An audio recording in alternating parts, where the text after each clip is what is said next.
গোপাল, তুমি সহ্যের সীমা অতিক্রম করেছো। তোমার এত সাহস হয় কি করে?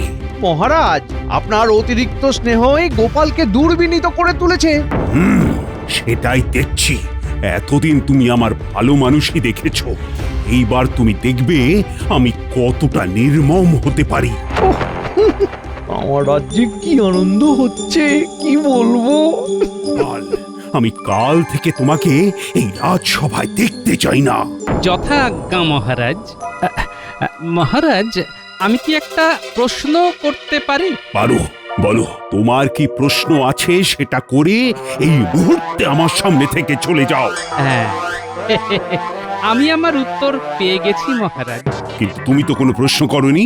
মহারাজ, অনেক সময় কোনো প্রশ্ন ছাড়াই মানুষ উত্তর দিয়ে দেয়, ঠিক সেই রকমই আমার প্রশ্ন করার আগেই আমার উত্তর পেয়ে গেছি, মানে আপনি দিয়ে দিয়েছেন। বিদায় মহারাজ। গোপাল, দাঁড়াও।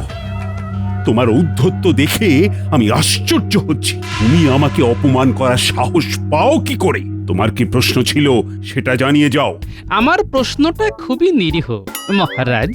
আপনি তখন বললেন কাল থেকে আমাকে যেন আপনি না দেখেন, কিন্তু আমি আজ কি করব সেটাই আমার জিজ্ঞাস্য ছিল। আপনি তো উত্তর দিয়ে দিয়েছেন। আমি যাচ্ছি মহারাজ। কি সাহস!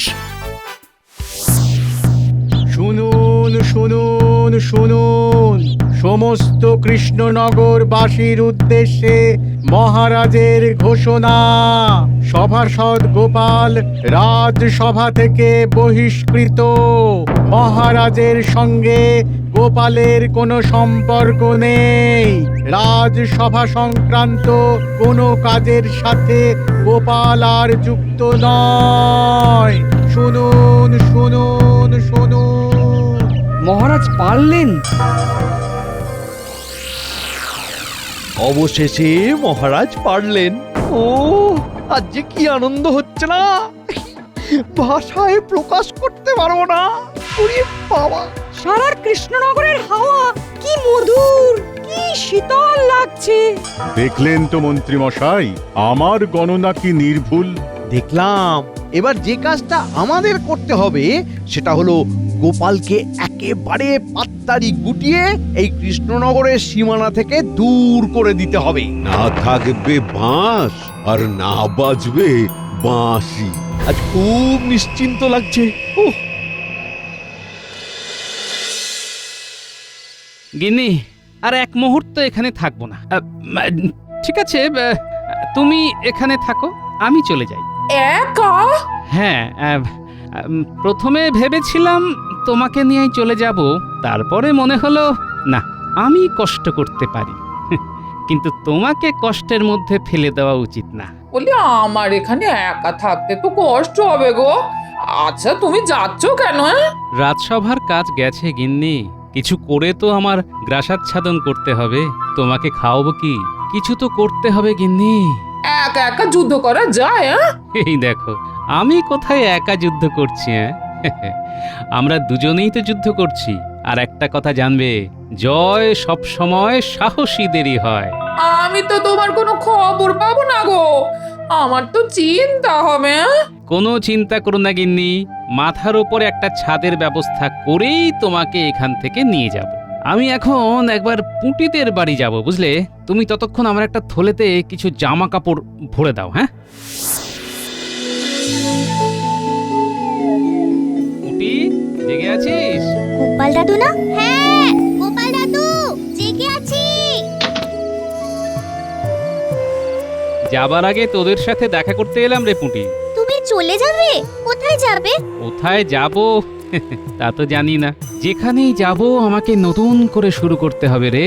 শোন পুঁটি, তোরা তোদের দিদিমার একটু খোঁজ খবর নিবি। হ্যাঁ, আমি আমার মাথার উপর ছাদ তৈরি করতে পারলেই তোদের দিদিমাকে এখান থেকে নিয়ে যাব। কিচ্ছু চিন্তা করো না গোপাল দাদা, আমরা রোজ দুবেলা খবর নেব। আর আমরাও পাঠশালা থেকে এসে সোজা দিদার কাছে চলে যাব। আচ্ছা গোপাল দাদা, মহারাজ তো তোমাকে কৃষ্ণনগর থেকে চলে যেতে বলেননি, তবু তুমি চলে যাচ্ছ কেন? আজ বলেননি, কাল তো বলতে পারেন, তাই আগে থেকে তৈরি হয়ে নিলাম। চলি রে।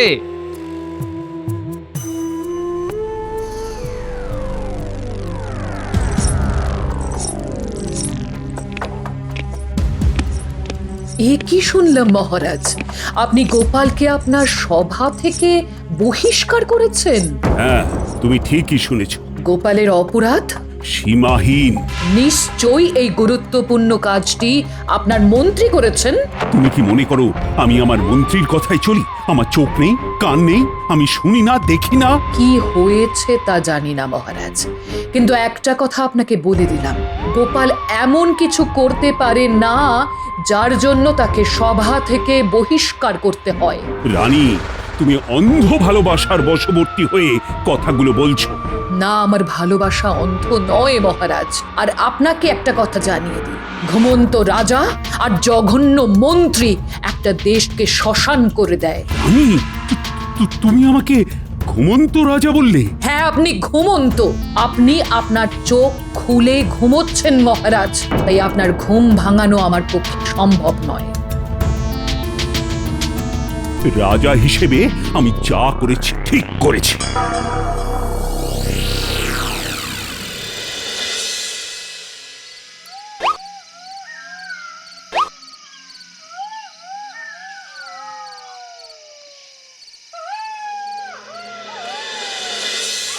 আজকের রাতটা এখানেই থাকি, সকাল হলে জায়গাটা একটু ঘুরে ফিরে দেখব। ওরে বাবা, কি ঘুটঘুটে অন্ধকার রে!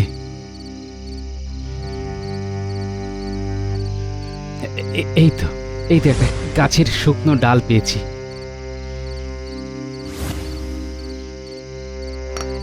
দেখি তো, পাথর ঠুকে আগুন জ্বালাই। এই তো, আগুন ধরেছে। এবার ঘরের ভেতরে ঢুকি। আগুন নেভাও। কে? আগে আগুন নেভাও, তারপর সব বলবো। আগে অন্ধকার হয়ে গেলে আমি তো কিছুই দেখতে পাবো না। এবার বলো, তুমি কে? এখানে কেন এসেছো? আবার মুখে মুখে কথাও বলছো। আপনি যেই হন ওই রকম ধমকাবেন না, বুকটা না ধকধক করছে। একটু একটু মিষ্টি গলায় কথা বলুন না। জানো আমি কে? না বললে জানবো কি করে? আমি অন্ধকারে আপনাকে দেখতে পাচ্ছি না, না দেখলে আপনাকে জানবো কি করে? হ্যাঁ, এটা আমার চোখ। আমি যদি তোমাকে সম্পূর্ণ দেখা দিই তাহলে তুমি জ্ঞান হারাবে। শোনো, আমি হলাম ভূত শ্রেষ্ঠ ব্রহ্মদৈত্য। ওরে বাবা! বিনা অনুমতিতে আমার ঘরে ঢুকেছ কেন? কার কাছে অনুমতি নেব? ঘরের বাইরে তো কেউ ছিল না। কেউ যদি থাকতো তবে নিশ্চয়ই অনুমতি নিয়েই ঢুকতাম। ঠিক বলেছ, কিন্তু তবুও ভুল তো ভুলই, কি বল? তাই শাস্তি তোমায় পেতেই হবে। শাস্তি? কি শাস্তি? না, তোমার ঘাড় মটকাবো না, তোমার কোনো ক্ষতি করব না, তোমাকে একটা কাজ দেব। এই কাজটা করতে পারলে ভালো, আর না পারলে আর না পারলে? আজীবন আমার গোলামি করতে হবে। আর করতে পারলে মুক্তি। হ্যাঁ, সারা জীবন ভূতের গোলামি করতে হবে? তাহলে তো আর বউটার মুখ দেখা হলো না। হায় হায় হায় হায় হায়। কি ভাবছ? ভাবাভাবি সব বাদ দিয়ে কি করতে হবে শোনো। বলুন। আমার বাড়ির লাগোয়া এই যে জমি, এই জমিতে 1 বছরের মধ্যে ফসল ফলাতে হবে। যদি ফসল ফলাতে পারো তবে জমি তোমার, ফসলও তোমার। আর যদি না পারো তবে আজীবন গোলামি। আর ভয় পাওয়া যাবে না। এবার চোখে চোখ রেখে কথা বলতে হবে, যা হয় হবে। মহামহিম, একটা কথা, এতদিনে কেউ কি আপনার কাছে আসেনি? মানে আজ কি আমি একাই আপনার কাছে এলাম নাকি? হ্যাঁ, অনেকেই এসেছে, কিন্তু আমাকে দেখে তারা আর কেউ বাঁচেনি। শোনো, তুমি একমাত্র আমার সামনে এখনো দাঁড়িয়ে আছো। তোমার সাহস আছে, যাও রাতটা বিশ্রাম নাও, তারপর কাল সকাল থেকে কাজে লেগে পড়ো। ঠিক আছে মহামহিম।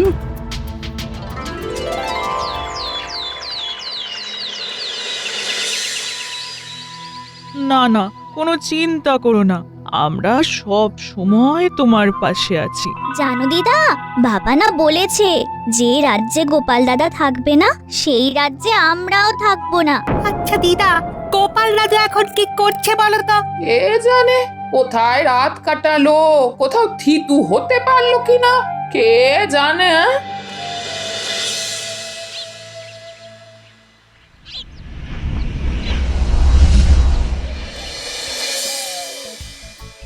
ওরে বাবা, এ তো পাথুরে জমি।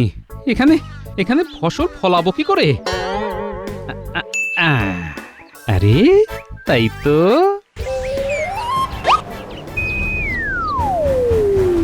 খুব কঠিন কাজ, কি তাই তো?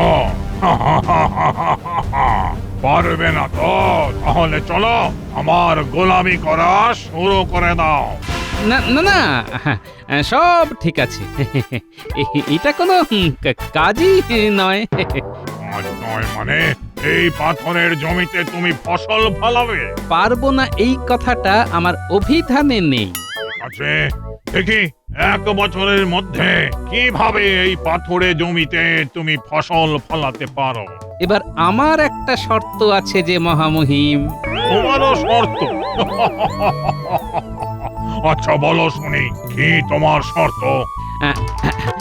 আমি আমি আমার কিছু প্রিয় মানুষকে এখানে আনতে চাই, কারণ একা এই এত বড় জমিকে চাষ করতে তো অনেক সময় লাগবে।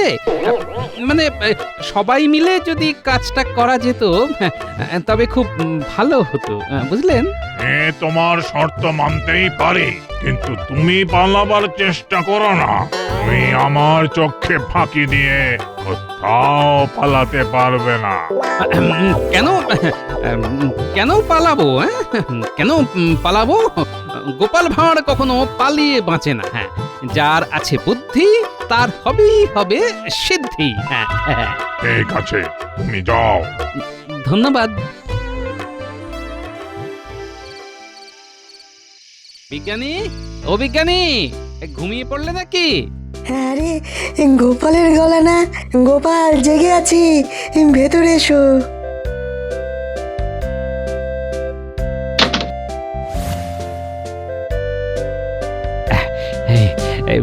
তোমার কাছে এলাম বিজ্ঞানী। বলো, তোমার জন্য আমি কি করতে পারি? শোনো না, তুমি তুমি পাথুরে জমির ওপর ফসল ফলানোর কোনো উপায় বার করতে পারো? পারি মানে? দাঁড়াও, তোমায় দেখাচ্ছি।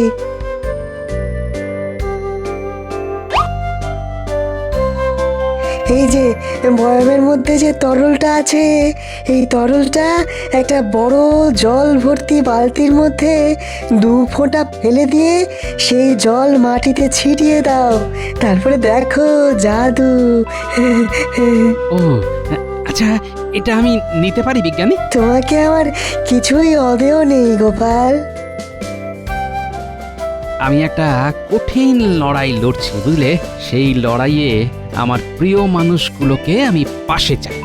আমি তোমার পাশে আছি গোপাল। তাহলে কাল সকালে আমরা যাব সেই লড়াইয়ের জায়গায়। বাহ, চলো নতুন জায়গায় আমরা নতুন ভাবে শুরু করব।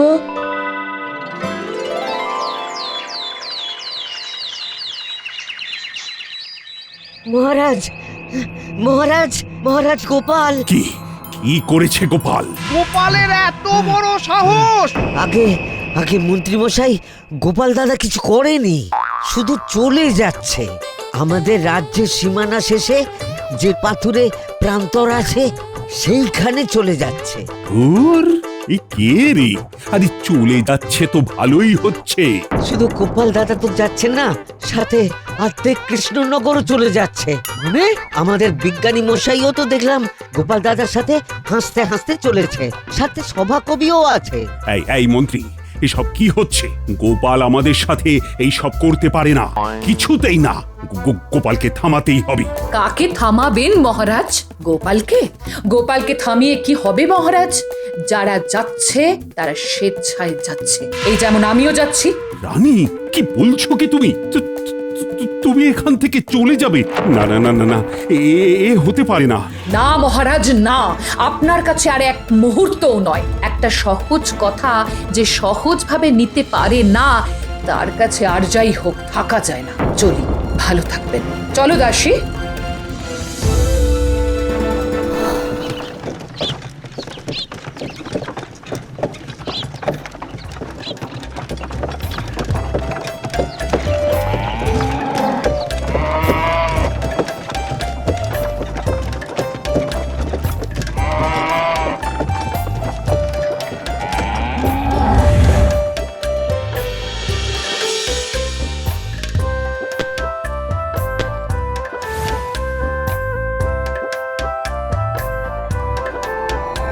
ও মা, অনেক বড় মাঠ।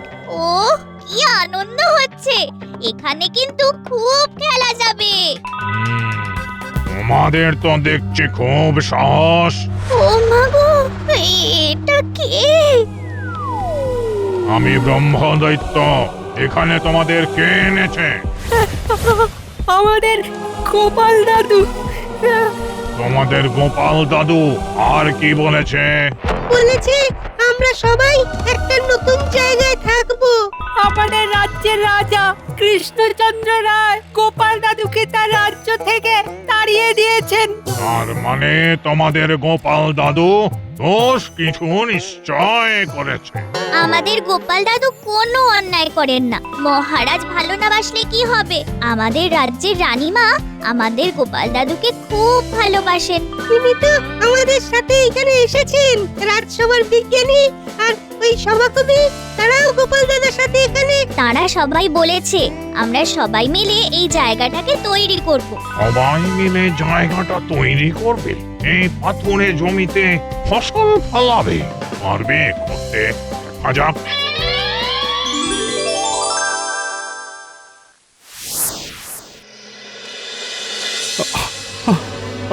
আমি কি তাহলে ভুল করলাম? হ্যাঁ, অবশ্যই ভুল করেছো। তোমার এটা বোকা বোকা রাগ। বোকা বোকা রাগ। সেদিনের ঘটনাটা একবার মনে করে দেখো। আজ গোপালের পেছনে লাগবো। পেয়েছি। এক কথাতে গোপালকে রাগিয়ে দেব। গোপাল, এই গাধা সম্পর্কে তোমার কি ধারণা? কেন মহারাজ, হঠাৎ সবকিছু ছেড়ে এই গাধা নিয়ে আলোচনা করার অর্থ? তুমি আমার সামনে এসে দাঁড়াও, বলছি। এবার বলুন মহারাজ। আচ্ছা গোপাল, আমি কি আমার সামনে একটি গাধাকে দেখছি? হ্যাঁ মহারাজ, আমি যদি একটা আয়না হই তাহলে আপনি ঠিকই দেখছেন। মহারাজ, গোপাল আপনাকে উল্টে গাধা বললো। ছি গোপাল, ছি! তুমি তুমি পারলে? মহারাজ গাধা? হ্যাঁ, আমি মহারাজকে গাধা বলবো? আরে, আপনি কি পাগল হলেন? মহারাজ আমাকে একটা প্রশ্ন করেছেন, আমি তার উত্তরটা একটু রসিকতা করে দিয়েছি। মহারাজ তো এই ধরনের উত্তরে মজা পান। তুমি আমাকে কায়দা করে গাধা বলে দিলে, আর আমি এই কথাতে মজা পাবো? না না, আমি আপনাকে গাধা বলিনি মহারাজ। সত্যি বড় ভুল হয়ে গেছে।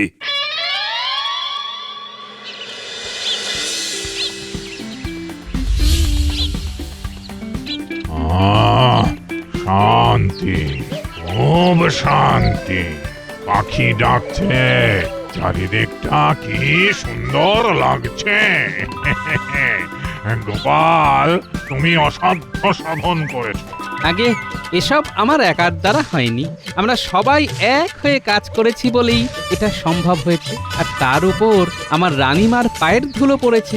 প্রণাম রানীমা, আপনাদের সবার আগমনে আমার এই রুক্ষ জায়গাটা সবুজে সবুজ হয়ে উঠেছে। জায়গাটার নাম হোক গোপালনগর। কি শান্তি! সবুজ গোপালনগর। খুব ভালো নাম। তাহলে আজ থেকে আমাদের ঠিকানা এই গোপালনগর। হ্যাঁ, যাক, আমার একটা ভালো আস্তানা পাওয়া গেল। এবার থেকে গাছের ওপর ঠ্যাং ঝুলিয়ে বসতে পারবো।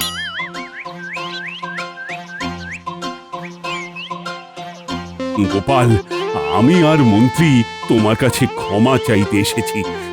তুমি তুমি কৃষ্ণনগর ফিরে চলো। ভালো লাগছে না গোপাল, তুমি নেই, বিজ্ঞানী নেই, সভাকবি নেই, যেখানে দেখছি শুধু ফাঁকা। তুমি চলো গোপাল, তুমি না গেলে কার সাথে ঝগড়া করব বলো তো? এখন তো আর আমার পক্ষে এই গোপালনগর ছেড়ে কোথাও যাওয়া সম্ভব নয়। তার মানে তুমি আর যাবে না? গোপাল, এই সমস্যার একটা সমাধান আমি করে দিই।